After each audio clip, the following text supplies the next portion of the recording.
চলে এলাম আরেকটি নতুন ব্লগ নিয়ে। আর আজকে হচ্ছে 25 তারিখ, আর আজকে দোল উৎসবের দ্বিতীয় দিন। তো আমার ছেলে মেয়েদের দুদিন প্রোগ্রাম ছিল, 24 আর 25।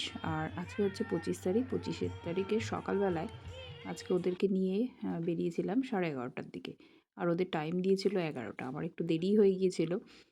আর আমরা ওখানে পৌঁছিয়ে দেখলাম বেশি অতটা ভিড় হয়নি, কিন্তু শেষের দিকে প্রচুর ভিড় হয়ে গেছিলো। তো এই যে চলছে ফাংশন।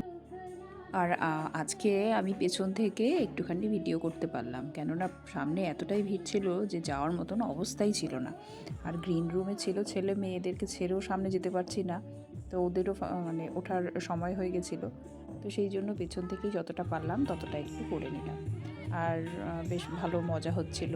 আর সব নাচগুলো দেখতে ভীষণ সুন্দর লাগছিল। আর সকাল থেকে প্রোগ্রামটা শুরু হয়ে গেছিলো, কিন্তু আমার যেতে একটু লেট হয়েছিল। কারণ আমার লেট হওয়ার কারণ হচ্ছে বাড়িতে আমার রান্নাবান্না সেরে তারপর আমার ছেলে মেয়েকে খাইয়ে সাজিয়ে গুছিয়ে তারপরে নিয়ে যাওয়া। আর রান্নাবান্না করার ঝামেলাটা আমি সকাল সকাল করেছি, কারণ আমি যদি রান্না না করে যাই তাহলে বাড়ির আর কারোরই খাওয়া হবে না। কারণ মা কিছুই করতে পারে না, তো তাদের খাবারটা আমারই তৈরি করে বেরোতে হয় যেখানেই যাই। তো সেই জন্যই আর একটু দেরি হয়ে গেছিলো।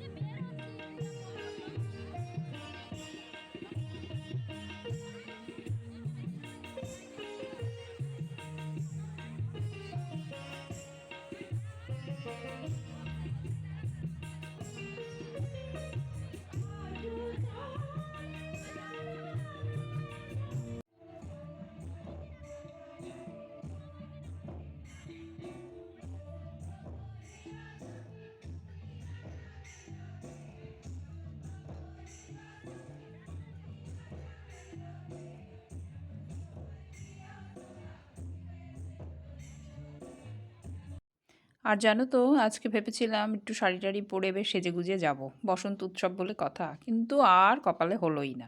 কারণ সকালবেলা এই রান্নাবান্না ঝামেলা, এদেরকে সাজানো, শাড়ি পরাতেই তো কতক্ষণ লাগলো, তারপর মেয়েকে চুল টুল বেঁধে সাজিয়ে নিয়ে যেতেই সময় শেষ। আর টাইম দিয়েছিল 11টা, আমার পৌঁছাতেই দেরি হলো সেই কারণে। এখন যদি শাড়ি পরতে বসি তাহলে তো আরোই হবে না, আর প্রোগ্রাম সব শেষই হয়ে যাবে। সেই জন্য অগত্যা একটা চুড়িদার গলিয়েই চলে গেলাম। আর কি করব বলো, নিজের সাজগোজ এখন একদম লাটে উঠেছে। সেই জন্য চলে গেলাম এমনি। আর এই যে এখন হচ্ছে ছেলের নাচ, আর ছেলের এই নাচের সাজে এই যে ওরা ধুতি পরেছে আর পাঞ্জাবি পরেছে, আর ছেলেদের তিলক কাটতে বলেছিল।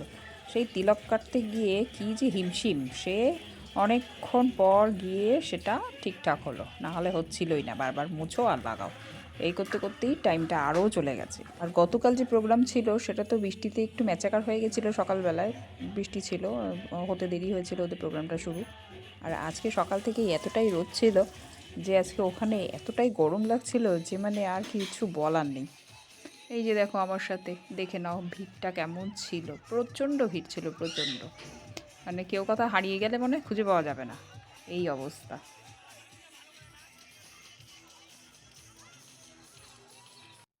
এই এখানে ছেলের সাথে একটু ছবি তুলে নিলাম।